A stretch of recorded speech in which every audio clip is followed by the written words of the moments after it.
Hello dear violinists, welcome to Prime Strings. I'm Henriette and this is day 22 of the Virtual Violin Practice Playalong. Today we're going to carry on learning to hold the violin for longer periods of time with no hands. We're going to practice our rocket exercise. We're going to continue our practicing of the positions, and we're also going to improvise, of course.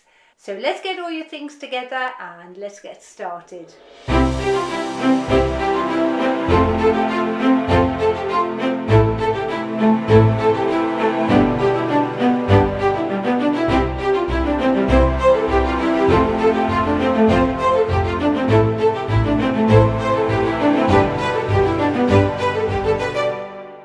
Let's start today's lesson by tuning your violin.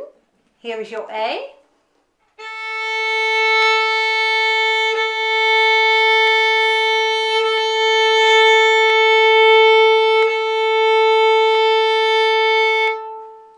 Here is your E.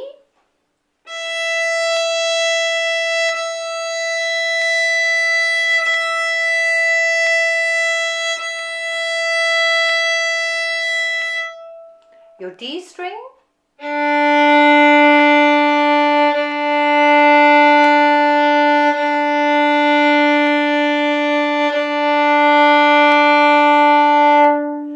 And here is your G string.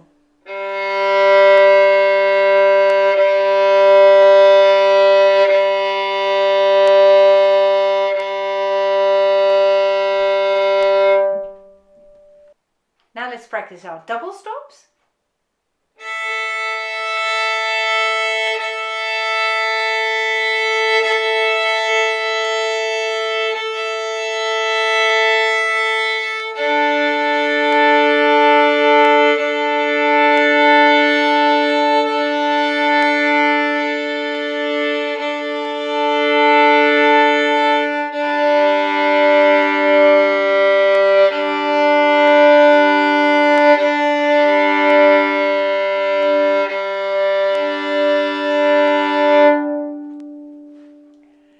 So we're going to start by practicing our violin with no hands exercise. So let's put your bow away.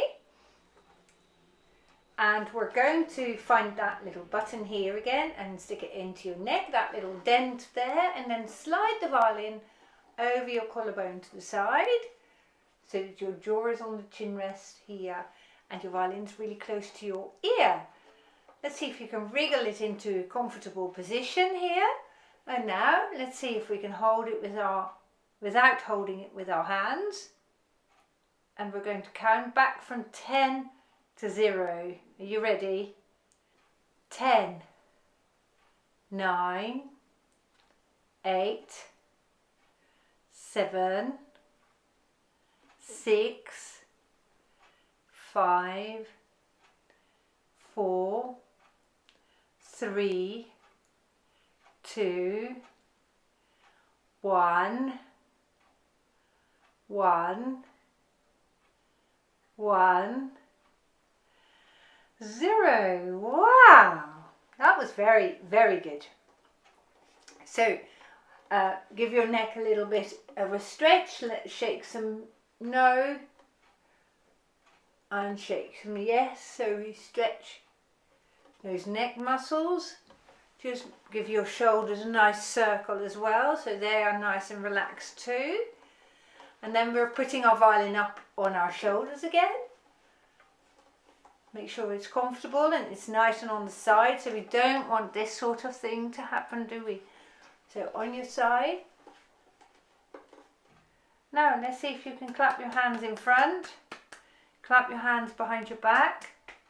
Be careful. Stick both hands on your head.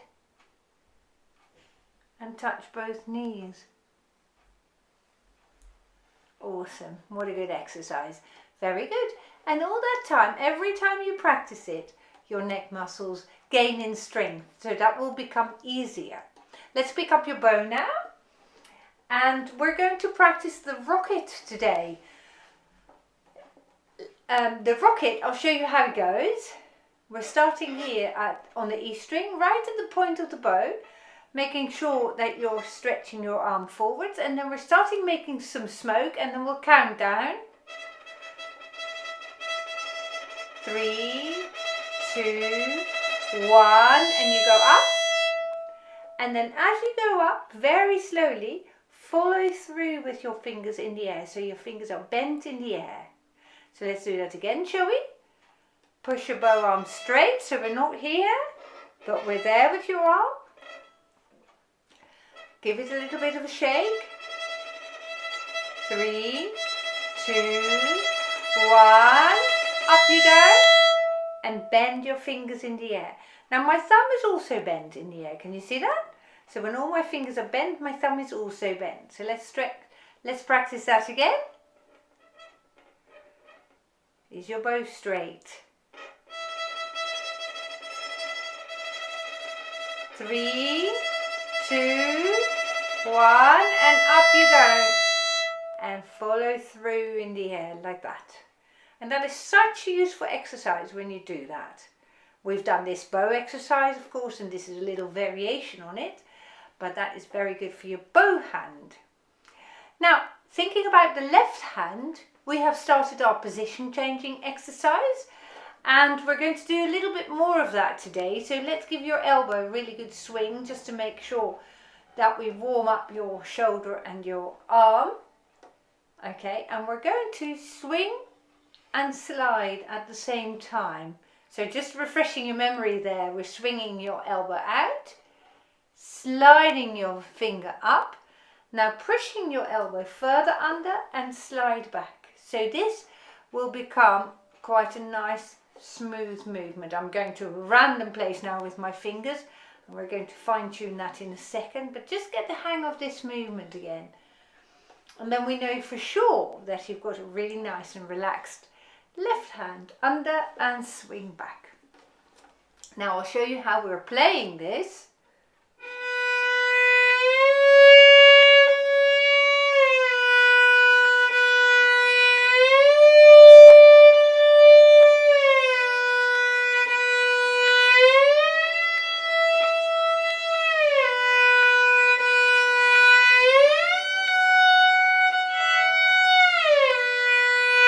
So today we're adding an F sharp to where our finger is going. So we went like this.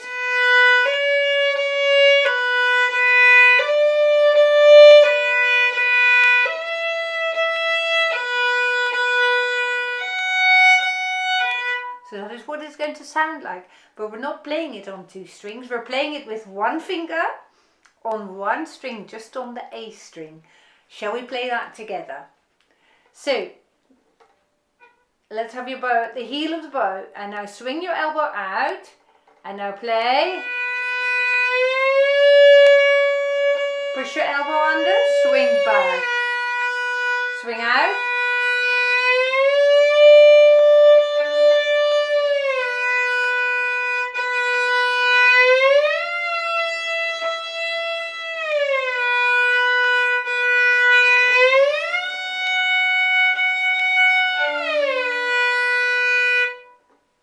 May well be very confusing, and that's okay because it is quite difficult to do. But what it encourages is to lighten your fingers, so you're not squeezing harder than you need to, and it encourages coming away from that first position, which eventually, if you've never done that before, I'm hoping that eventually your playing will incorporate some position playing as well. So let's practice it again, shall we? Here we go, and swing out, and under, push under, swing back, push under, swing back, out,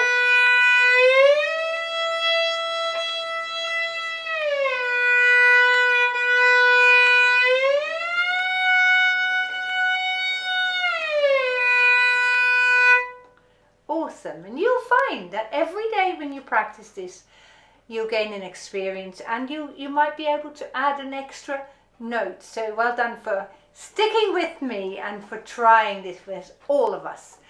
So shall we practice it one more time? Here, we're going on B and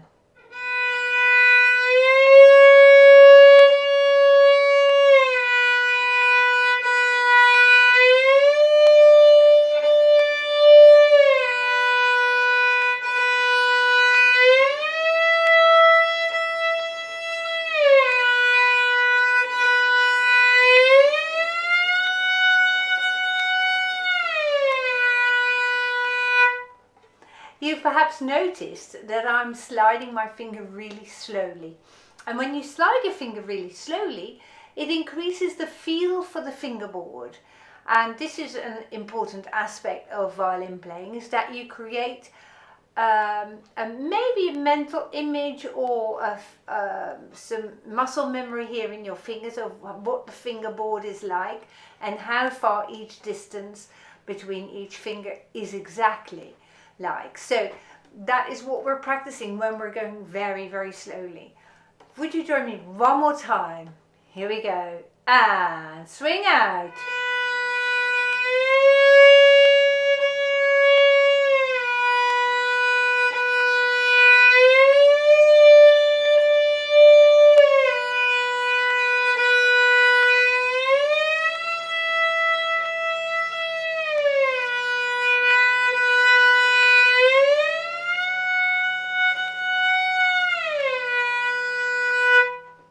I'm in awe of you. Well done. You've just played to the 5th position and back, and you can shift quite easily now from the 1st position to the 5th position, and that is very, very advanced violin playing. Well done. We're going to play our D major scale now, and we're going to continue with our bowing into the string. So we're going to put our shoulder down and our arm is leaning into the string via the bow, and we're really going to try and make our tone quality even better than we had it yesterday. So we're playing every note twice with long bows, and we're keeping slow so that we can explore the straight bowing even more. So you want to make sure that your bow arm pushes forward and that you're no longer sort of bowing towards your side. Okay, and I want you to really feel the depth into the string by hanging off the string with your shoulder and your upper arm. Here we go. D major, long bows. Every note twice, and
very well done. And you will notice that over time your quality sound has been coming along very, very nicely, because we've just been experimenting a little bit with being heavier into the string. And I think you've also noticed that when you hang off the string, you get a much warmer quality sound compared with when you push the bow into the string. If I push it, it has a sort of nastiness to the sound, which can be a means of expression. So we're not losing it completely, but as a default setting, you want to be hanging off that string and play with the weight of your arm into your string. So let's explore it even more, and this time we're going to really focus again on how solid the base is in which you play with your bow. So you want to make sure you stand really tall and make your spine as long as you can, because that ultimately holds the violin in place.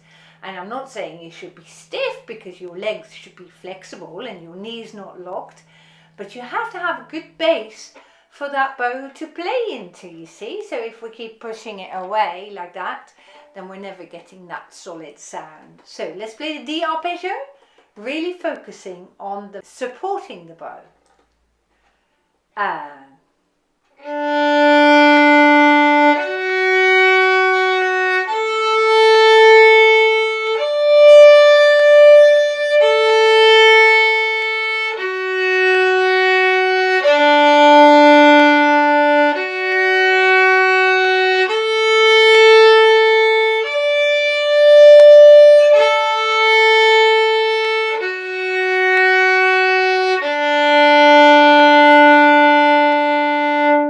nice.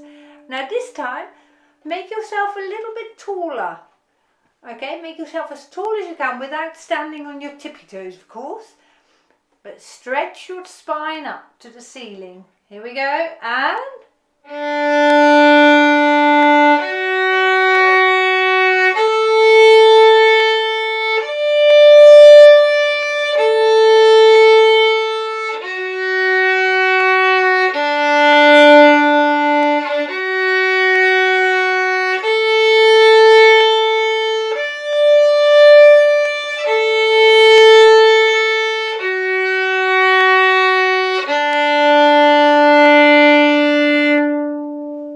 Wonderful, well done. Good progress with your tone building.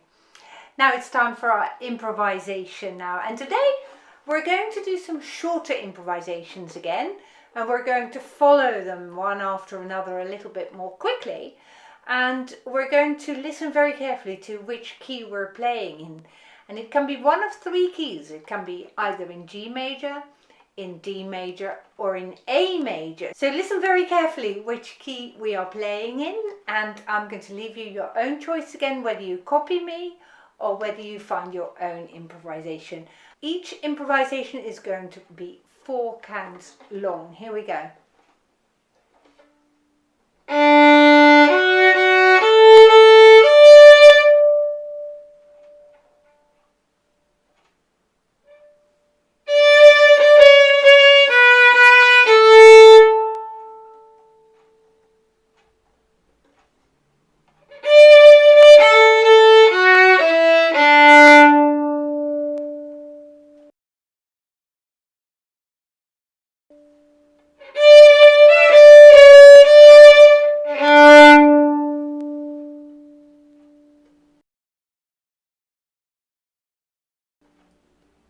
And which key was that in?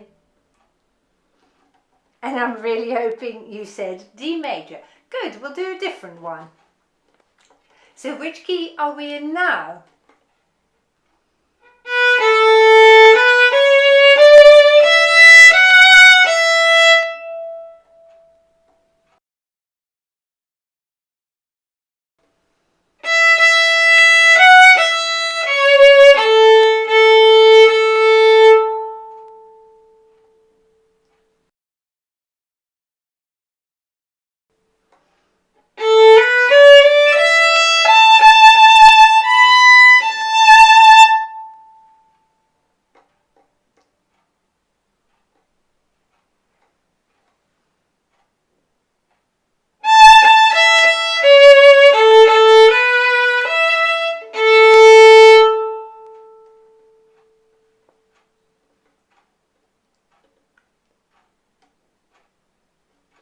And I think you will agree with me that this was the key of A major. So we're always finishing on the note of the key that we're in.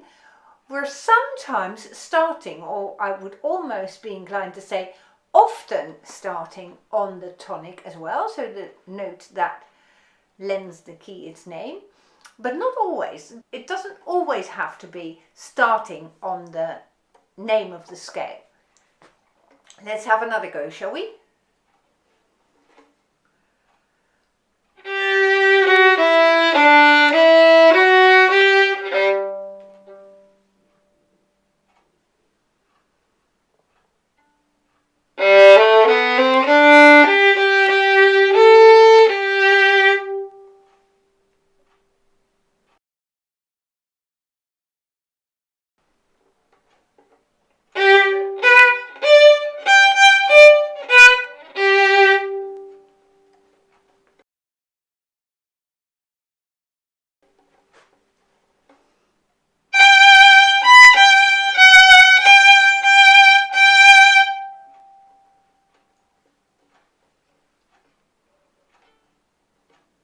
And which key was this in? In the key of G major. Alright, now let's finish this lesson today with one more improvisation which is a bit longer. So this time I'm going to play 8 counts, so twice as long as what we did previously.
Did you manage that? Really, really well done. Good, so you may have noticed that this last section was in the key of G major. So you're getting really good at remembering longer patterns now, and you're getting really confident with your keys. Which key are we playing in? So in our next lessons, we're going to explore going from one key to another a little bit, so that gets a bit more exciting. And I'm hoping you will join us then. So thank you for taking time out of your day or your evening to follow these lessons. And I very much look forward to seeing you again soon. Bye bye.